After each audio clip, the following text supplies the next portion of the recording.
Good morning. Good morning. It's the Greater Mythos podcast. It surely is. It's a very unorganized podcast. Would you agree or disagree? I would agree, but I don't really think it needs to be organized, you know? No. And I wouldn't say that as a self-bash or anything, but it's, I certainly don't show up with a list of, not even a list of a map of how to get from A to B. Maybe I should. Maybe it would be for the better, but I think we talk about video games. We talk about movies, some TV shows, and sometimes reading material. And yeah, and a lot of the times the content we're talking about is also not organized. So Well, I think that's I'm going to stay strong and say that that's still part of our charm. But we got some stuff to talk about. No, I mean sometimes we talk about games like Cyberpunk where they obviously weren't organized in their design. Gosh. So wow, we're just meeting expectations. Sure. Let's go with meeting expectations. So, first things first, a little news update. We have a Twitter page now.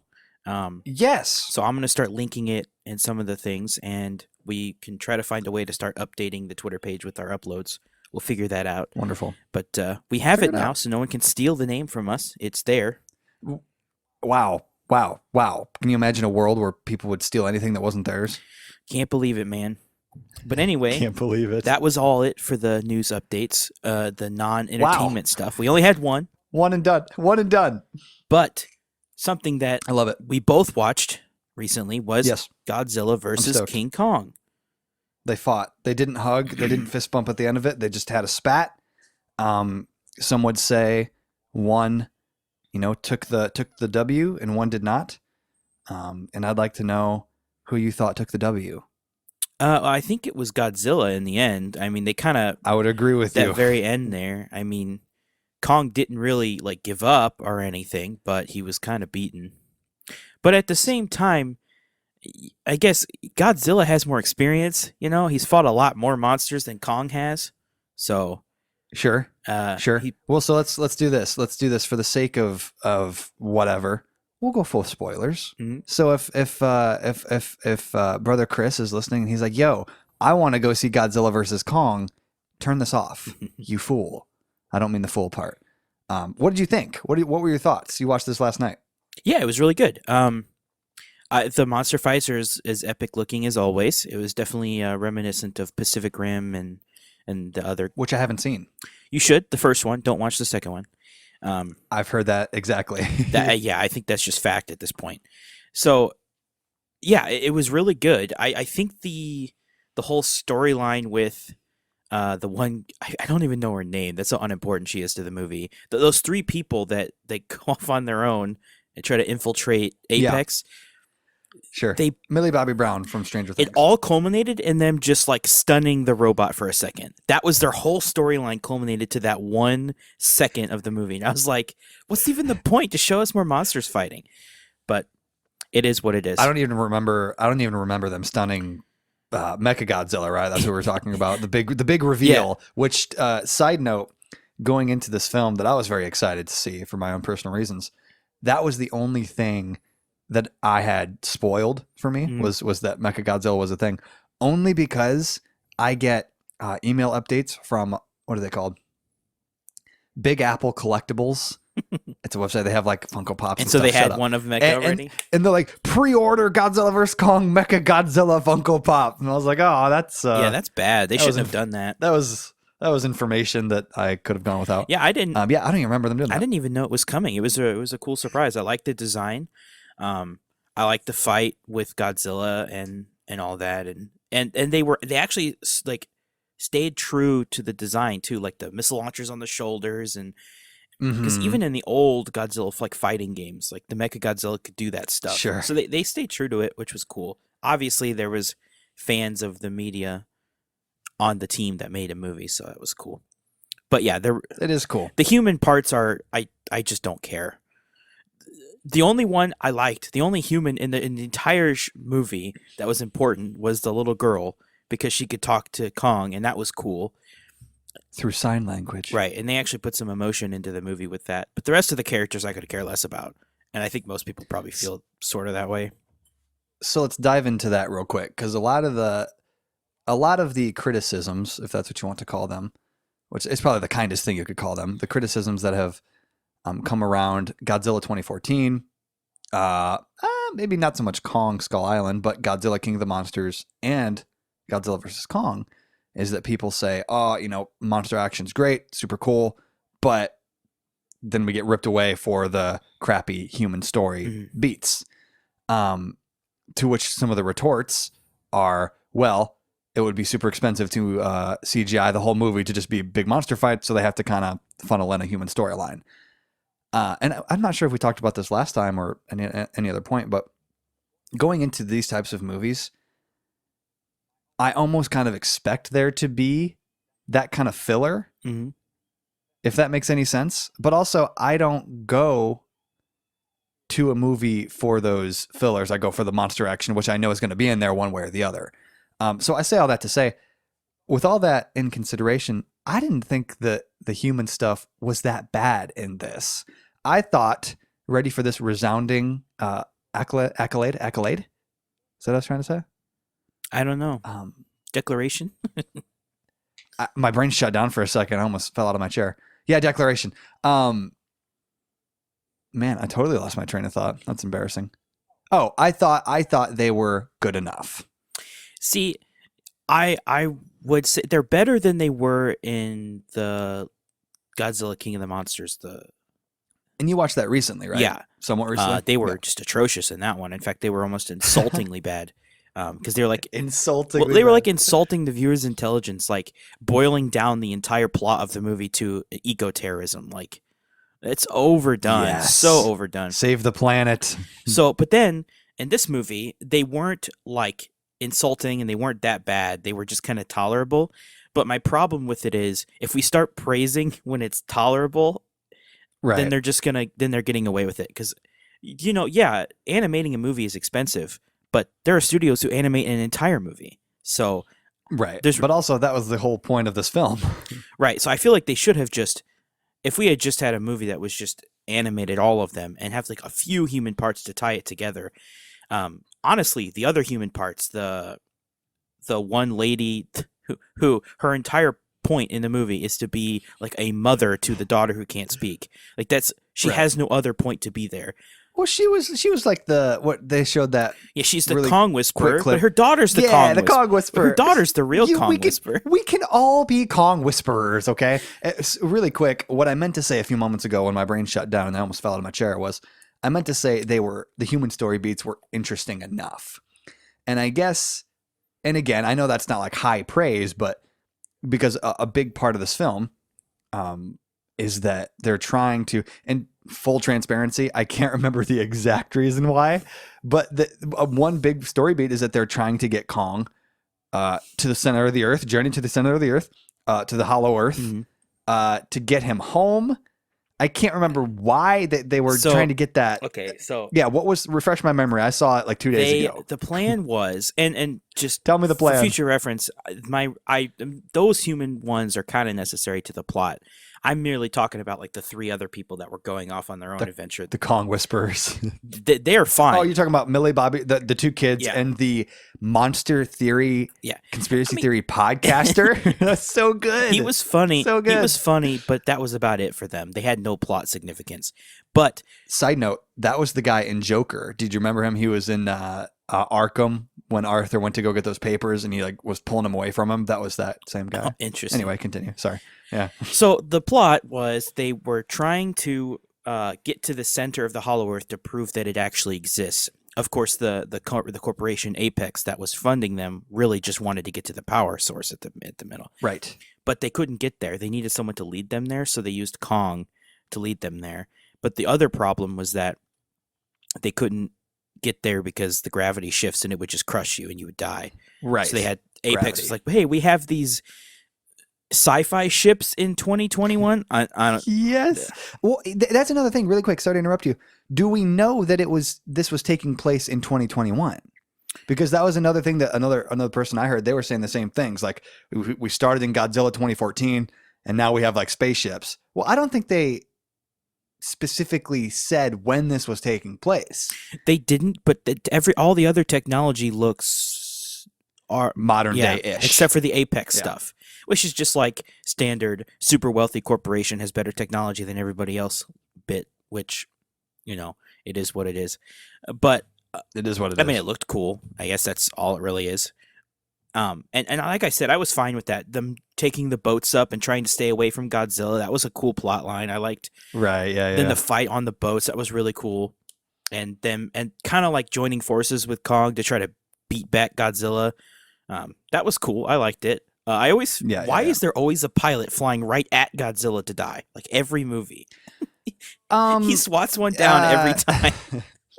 I don't have an answer for you. It's like a trope at this point. You know, it's like they have to throw that in the movie. If some guy, like in the middle of a sentence, and just gets swatted by Godzilla. So good. No, all the fight scenes were cool. It wasn't an overly cheesy movie. I didn't think so. So yeah, but another criticism I heard was that it wasn't silly enough, and that was a real thing. If they like, and so I'm wondering. Whoever said that probably likes Pacific Rim 2 is all I'm saying. I don't know. Well, yeah. Well, so moving past that, do you think, because there is no end credit scene, I Googled it as I was sitting in my chair. Mm-hmm. But there was in King of the Monsters, kind of, hinting towards some events that happened in this one. Are they going to make more? So I had heard. Do you hope they make more? I had heard rumors back when King Kong came out, before they had announced anything, before we knew that it was related to Godzilla. There was a guy who leaked that it was going to be King Kong and Godzilla were going to be in a movie together, and then they were going to be in a Pacific Rim movie. That's what I heard way back when. And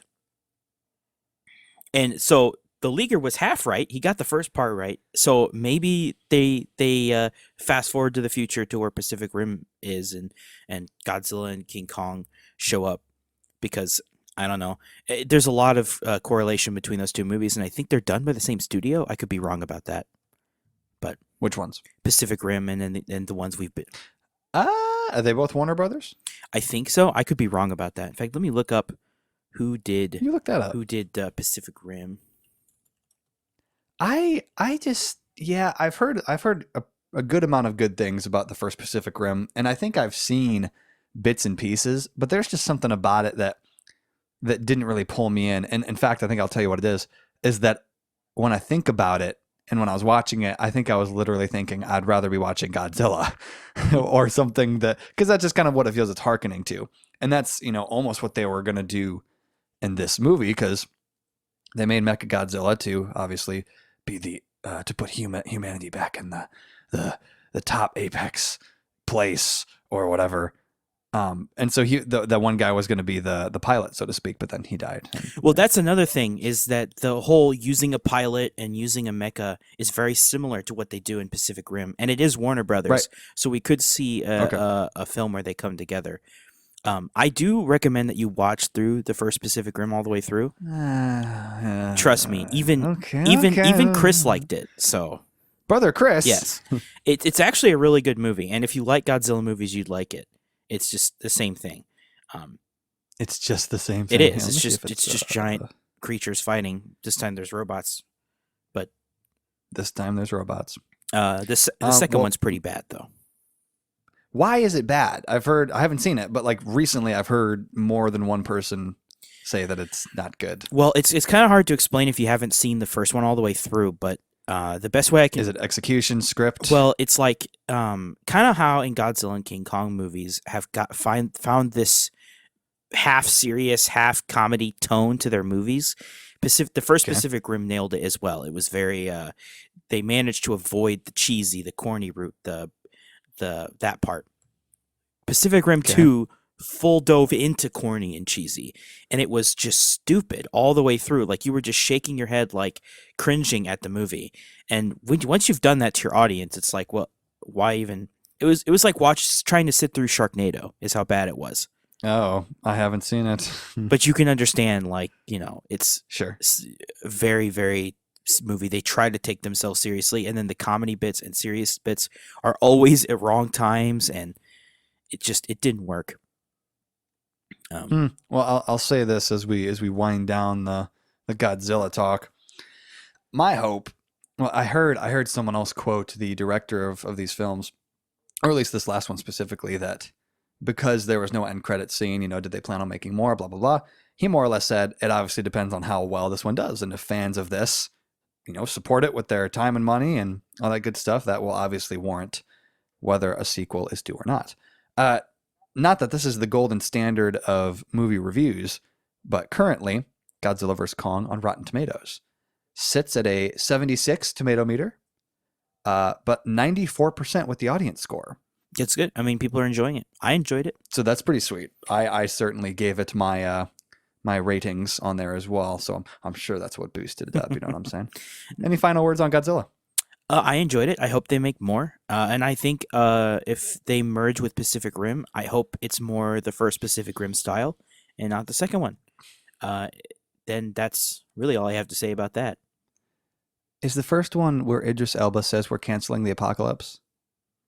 I do not remember that line. Huh. But sounds like a memorable line. It's been a long time. In fact, I want to rewatch it now. I've got the urge to rewatch it after these movies. It's just the same type of thing. Anyway, you've heard of the game Outriders. It came out. This was on my list too. It did come out. And it was only online, and everybody hated it, and it wasn't working at launch.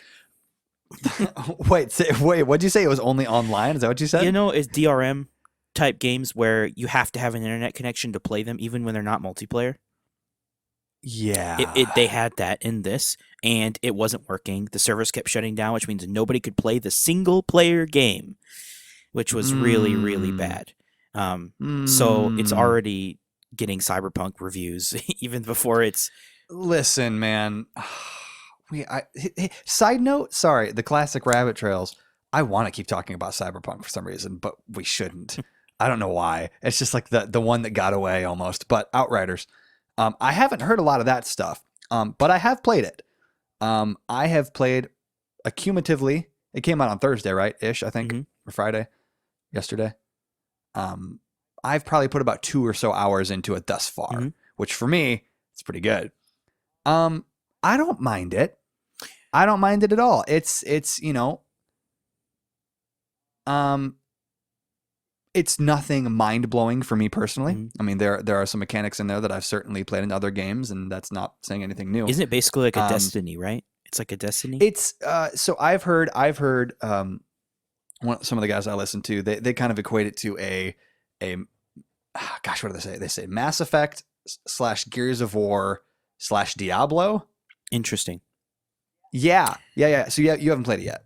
I haven't. Or you can't. Because you can't, or you just haven't done it yet. I just haven't played it yet. I started hearing this stuff, so I was like, do I want to buy it, or what's going on? And Game Pass, baby. But yeah, I mean, I'd have to just purchase it myself.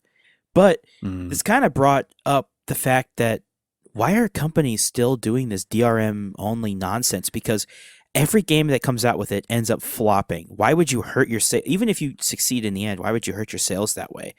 Like, did you hear about the new Crash Bandicoot game that came out, Crash 4? At the same... How recent was that? Like a month ago, maybe, something like that. Okay. Same problem. It had DRM only for a Crash Bandicoot game. Well, it's a single-player platformer.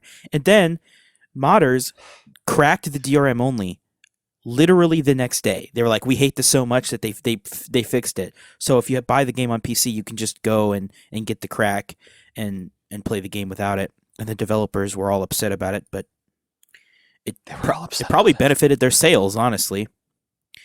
So anyway, that's just DRM only stinks. Nobody likes it. The developers only put it in there so they can like track players.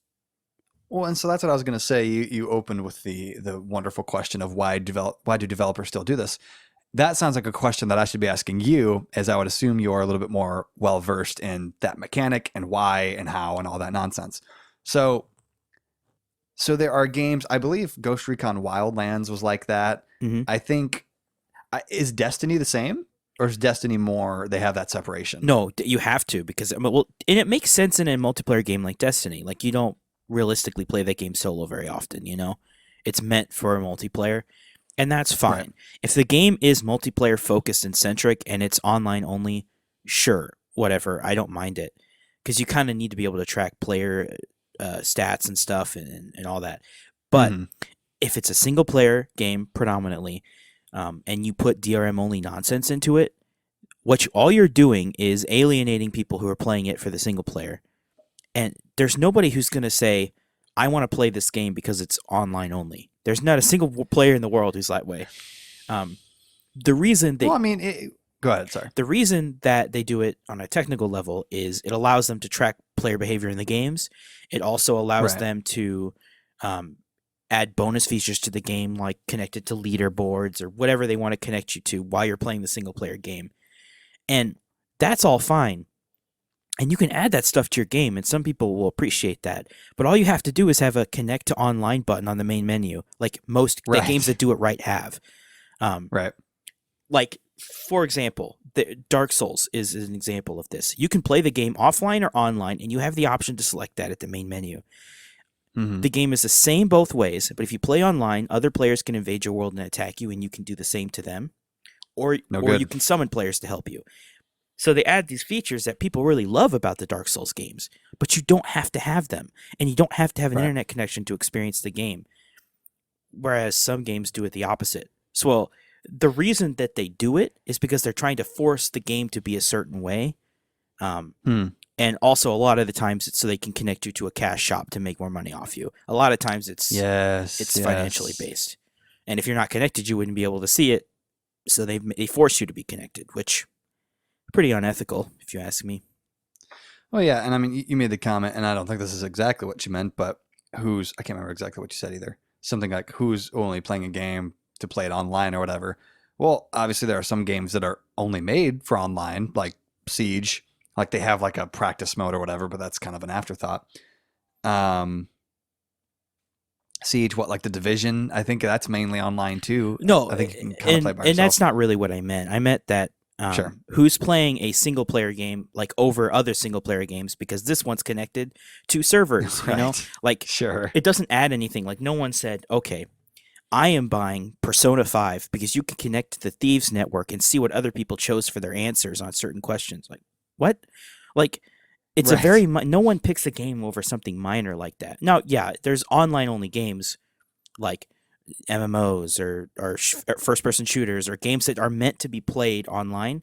Of course, you want there to be online on it. No one... I think the reverse could probably be true. Who buys the Call of Duty games for just the campaign? You know? Probably not a lot of people. I play them. Yeah, sometimes. But did you buy the game for it? That's the big point here. Not usually, no. But yeah, I mean, it's fine when they're in there, but people aren't going to buy the game because it had a specific small feature, typically. I guess I can't speak for absolutely everyone, but I would imagine that's the case. No, I feel you. Nope. So like I said, about 2 or so hours, nothing's crashed super terribly yet. That's good. Yep. Like I said, interesting vibe and world. Again, I wouldn't say it's anything super mind-blowingly new, but I wouldn't say that's a bad thing either. I've been told that the more time you put into it, the better it gets. As far as like, you know, you do get loot, and there's, you know, tier-based world stuff going on there, and I will continue to play it. You know, I have Monday off, so I'll probably, you know, kind of vibe with it throughout there. So yeah, that's my Outriders experience. I may try it. Although, I'm having less and less time for games these days as school ramps up and interviews happen and everything. And then, so I know in May, which we talk about this every episode because I have to talk about this every episode. Your Mass Effect trilogy is coming. So the twinkle in your eye is returned. Yes, and so when I look at new games coming out, I'm thinking, do I have time for this? Do I want to? Can I justify starting a long game if it's going to be a long game? And I don't know if Outriders is that way. But can I justify starting a game if I know I'm not going to finish it? Which I don't know. I still have so many games like ongoing and in the backlog, like God of War, Legend of Zelda: Link's Awakening. I've been playing that on Switch, which is a pretty fun game. That one is it just needs to be beaten. It's not a type of game that like the story is confusing or anything. It's not one of those games. But yeah, so I'm just trying to justify what should I play and what should I not play right now. It's a great question. I usually find myself back on Call of Duty World War II for some reason. Hey, if it's fun, it's fun. Because I'm disgusting. That's why. I know Because I don't have the stones to make up my mind. that sounds like a comment from other Call of Duty players. Ouch. Very violent community. I'll tell you this before you move on. My freaking cousin Jonah and I, shout out cousin Jonah if he listens. I don't know if he does. I hope he does. We have good conversation, him and I. But we were trying to play something last night for the first time in a few days. And so again, per your and I's previous conversation, it's like, I'll just freaking hop on Call of Duty and just mindlessly run around, kill people and talk. And so what was the sequence of events? His Cold War needed to be updated, which takes, at least an hour and a half. I think. And so like, okay, well, we'll get on Modern Warfare then. So and I told him, last time I tried to get on Modern Warfare, like earlier in that day or the day before, it was telling me that I needed to install a multiplayer data pack or something like that. But I hadn't, like, it was missing content or something like that. I haven't uninstalled anything. And so I was like, all right, I clicked A, and it took me to the menu where I had to download stuff, downloaded the data pack. Okay, I'm still missing a data pack. Download the other data pack. Still missing a data pack. I'm not over exaggerating. So long story short, he's like, I said, okay, well, what games do you have installed on your Xbox?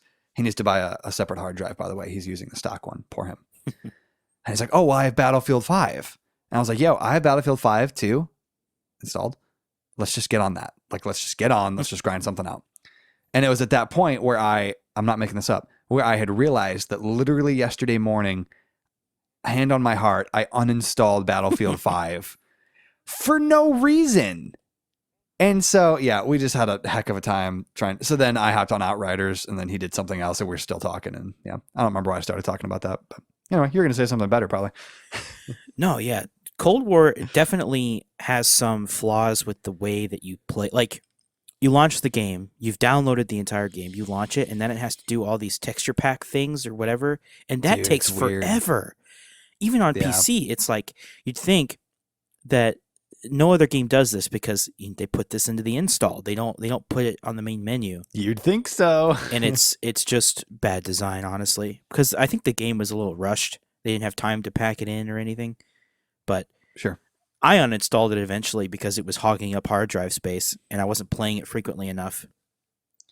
Yeah. And every time I launched it, there was more stuff to install in the game. Like, it was, I guess if you played every day, you wouldn't have that problem, but couldn't be me. You're not doing that. You're not doing that. No, I mean, especially at the time, I was playing World of Warcraft every day, which I'm not now. So I do have more free time on my hands for a little while. So I guess I could start a game, or at least go back and finish all the games I have mid playthrough. I want to clean that backlog up before May comes out, God of War is worth the return, dare I say. I'm about a fourth of the way through it, so it wouldn't take me too long to finish it. I liked what I was playing. My little suggestion. No, it's good, man. I didn't stop playing because I wasn't having fun. A lot of other stuff happened. Sounds like you weren't having any fun. I just do that. I just stop midway through a bunch of games. It's a bad habit. So, last thing on my list. Well, actually, two things. Uh-oh. You might have this one too. Witcher Season 2 finishes filming. Oh, so go ahead. So it's done, and apparently it's about the Wild Hunt. Oh. So we're going to see some Great. Wild Hunt. Great. This is great news. It wasn't on my list, but I'm glad you brought it up. I've heard several things over the past, 2 to 3 months, just about filming was coming to a close, or just that it was filming in general, which is exciting and in and above itself. Wild Hunt, that's great. I think Sarah and I will probably rewatch that first season, a few weeks before season 2 comes out. I believe season 2 is supposed to come out this year. That's exciting. I'm truly interested to see, not if there's a quality, an upping of quality, because I didn't think the first season was bad quality-wise. But I'm interested to see if, because I believe it was successful enough on Netflix, if that kind of gave them some more string to play with, so to speak. Yeah, I mean, I was under the impression it was hugely popular. I mean, it was trending everywhere. It was number 1 on Netflix for a while. So I have a feeling it'll be good. I just saw a picture of Henry Cavill at the last day of filming. He's got a big beaming smile on his face. So obviously good moods over there. They're in editing now. And the last thing, Well, I will say, oh, really quick. So, last thing on Witcher. So, again, not that Rotten Tomatoes is the golden rule, but 67 on the tomato meter, but 91 audience score. I think that the audience score is more meaningful usually. I would agree. Usually critics don't judge a film based on its entertainment value or judge a show or game. They usually judge it based on more like artistic categories, which most people in the audience don't look or see or care about. They just, are they entertained, which is all I care about. Well, and also if you go in, and I don't know exactly how critics do criticking or whatever that is, but I can't imagine that if you go into something, especially like Witcher, or I don't know, I'll just use Witcher, and you don't have a lot of knowledge of the books or the lore, then I guess all you would see is fantasy tropes and generic type things, which, debatable, I guess. I think it's unique enough that it shouldn't even be a problem. I mean, it's dark fantasy, which it's not. Dark fantasy is everywhere in books, but it's really not a lot in movies and stuff. Usually it's light fantasy. Usually you see like high fantasy stuff. Usually it's Tangled. Yeah. Anyway, so Witcher will be exciting. I'm excited to watch it. Yep. And this is something you may not care about, but it's interesting to hear about. League of Legends company, Riot Games, is making a League of Legends MMO. And the last time a game went from that style of game to an MMO was World of Warcraft, which was huge and still is huge. And people are saying that, wow, because a lot of MMOs have been coming out recently, and a lot of them have been pretty bad. Elder Scrolls Online received bad reception at launch. Is that doing good now, though, specifically Elder Scrolls, or is it still kind of fine? Apparently it's good now, but it's got a small audience because it killed off a lot of its initial hype with launch issues. Right. I played it. It was okay. It didn't hold my interest like other MMOs would have, but it's there, and it's an MMO, and you can play it. So, and people are enjoying it. It was in the top 5 MMOs, which at this point it's a race to second place. World of Warcraft is always in first, probably always will be. Interesting. Just because it's cemented itself for 15, 16 years as being number 1. Right. But Final Fantasy XIV is number 2 and is catching up to WoW faster than most people thought, because currently World of Warcraft Shadowlands, which was the most recent expansion, is actually bleeding subscribers because it's not very fun. So people are leaving and they're going, and everyone keeps saying, come to Final Fantasy, it's the best game ever. So people are making the transition over to the other game. Right. So it's catching up, and now Riot Games is releasing one, and Amazon is making an MMO. Right. New World, I think, is the Amazon one, and then Ashes of Creation is also a new MMO coming out, which that's everybody's biggest hype one. So we're getting more MMOs in the next few years than we have in the last decade coming out. That's bizarre. So the market for it is definitely going to start booming again. So we'll see what happens. It should be fun. I am excited to try new ones, and I don't know if by the time they come out, if I will still have the same amount of time to dedicate to them as I have in the past for a while, but we will see. And League of Legends MMO should be interesting. Yeah. What do you think about that specifically? Do you think and not to be crass or anything, but do you think that's just kind of a plain money grab kind of thing, cash grab, or do you think that they're like, oh, we could totally flesh this out in this way? What are your thoughts there? So when Riot first announced that they were going to branch off into other games, I thought it was a money grab because I don't know if you've heard of auto battler games like Dota Underlords or Dota Auto Chess came out. I don't know if you've heard of Auto Chess, but it was a game mode for Dota, which was a League of Legends competitor at the time, where you kind of set your units on the board. They looked like a chessboard, and then they came to life and fought each other. And you could come up with cool combinations of units and stuff. But so League copied that idea and made their own called Teamfight Tactics. And then they created a card game, which everyone thought they were copying Blizzard with their Hearthstone or Magic the Gathering or whatever. Okay, right. And now in production, they have a movie, they have a fighting game, they have a beat 'em up, and now an MMO, all in production at the same time. Which is I mean, we all knew that Riot Games is a big company. I mean, they're a mega company now. League of Legends is like the number 1 multiplayer game of all time. So obviously they have the money and the people to do this, I think. Right. But we'll see. I don't... Probably. I'm sure they are trying to capitalize on the market, but everything they've come out with has been decent quality. Sure. So if they put that same level into this MMO, it could be fun. And as someone like myself who's played League of Legends since the beta of League of Legends way back in 2010, 2009, whatever, I know all the characters. The lore is minimalistic as it is for a game like that. I know it, and it could be fun. Sure. A lot of people have also Could be. said they'd like to see a StarCraft MMO, which is another Blizzard wouldn't run two MMOs at the same time, but I think it's cool when they take their world and they flesh it out into a massively multiplayer game and you can run around in it. It's kind of cool. Yeah, I wouldn't have thought that League of Legends would have taken that route, but also I believe it's top 3 almost always on Twitch, right? Of being or like top watchers and stuff like that. So I guess why wouldn't you try? And I think it averages out to be number 1 or 2 because it's been consistently on that second or third spot where other games will shoot up to number 1 for a short time and then die off. It has stayed up there consistently. You know, the LCS League Championship Series, the esports shows on Twitch will consistently get 200 to 300,000 viewers, and during the postseason they'll be up to like 500,000, 600,000 viewers on Twitch, which is insane. It's a lot of viewers. So it's still there, it's still popular, and there's still millions of people playing it, which is crazy for a game that old. And they released a mobile game now, mobile League of Legends. League of Legends Wild Rift. To be fair, Call of Duty did it first, you know. Yeah, everyone's doing that now. I don't care. I have no stake in this game, either of them. No, that's wild. I will be interested to hear more on these many MMOs. We'll see if any of them are actually good. We'll see if any of them come out, number 1, and then we'll see if they're any good. I'm assuming the Amazon one will.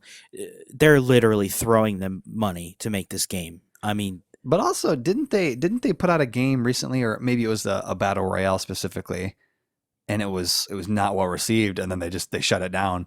Pretty sure that's what happened. I can't remember the name of it. Was it called Crucible? Something like that. But so I mean, people are wary of it with this New World game, but they are doing it's had alphas, so people have gotten to play the game, and it looks incredible. It's like one of the best graphical MMOs of all time. But people don't necessarily play MMOs for the graphics. They play for the gameplay and the RPG mechanics and the openness of it all. So, and so people had some flaws with it, but they're changing the things that people had. So they're actually, listening to feedback and they're willing to make changes, which is a good sign. But we also were saying it was a good sign that Cyberpunk was delaying over and over. All right. Yeah. Well, maybe next week. Go ahead. Speaking of Cyberpunk, they're releasing a DLC soon. Gosh. Are they? Yeah, it's apparently a big one. I've heard mixed things. How about let's I'll make a note next week. Let's catch up with Cyberpunk. Let's I don't know. Let's I've heard some things. We can talk about it next week for sure. I think that would be entertaining. Last thing for me as we land the plane. I have been, and I mentioned this recently, I have been continuing to enjoy both the Invincible comic series and now the Amazon animated show that is adapted from the comic series. Robert Kirkman, who penned The Walking Dead, is one of those creators. I am on volume, what was it? I think 4 out of 12, I think, kind of going through them. So it's been kind of fun to see how they've been interweaving early storylines into the show and stuff on Amazon and all that. Highly recommend it. Watching the show, at least. If you have Prime, then it's just waiting there for you. But yeah, just wanted to share that little nugget of fun. Oh yeah, you told me about it. I almost did watch it, but then I was watching the other Godzilla movie instead. Yeah, well worth your time. I've got a lot to watch and a lot to play. That's not enough time in the day for all of it, is the problem. And I know that as life gets busier, it's only going to get worse. So yay us. So poetic. And as life goes on, the more decrepit you become. And then you wait for the sweet release.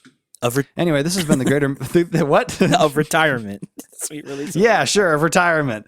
It's been the Greater Mythos podcast. Thank you for listening. If you're listening. I'm listening to you. You're listening to me. Leave us a review on the Spotify's, on the iTunes, if you care. And go check us out on Twitter. And then log off. We're on the Twitter. I trust that you'll keep an eye on the Twitter. I will, because on my other show that I do from time to time, I made us a Twitter, and then I famously have lost the login info, And so our Twitter is just floating around there with no content on it. So that won't happen to us. But yeah, there you go. We will try to update it as well as all our other places with the podcast. Enjoy. The podcast. Cheers. Come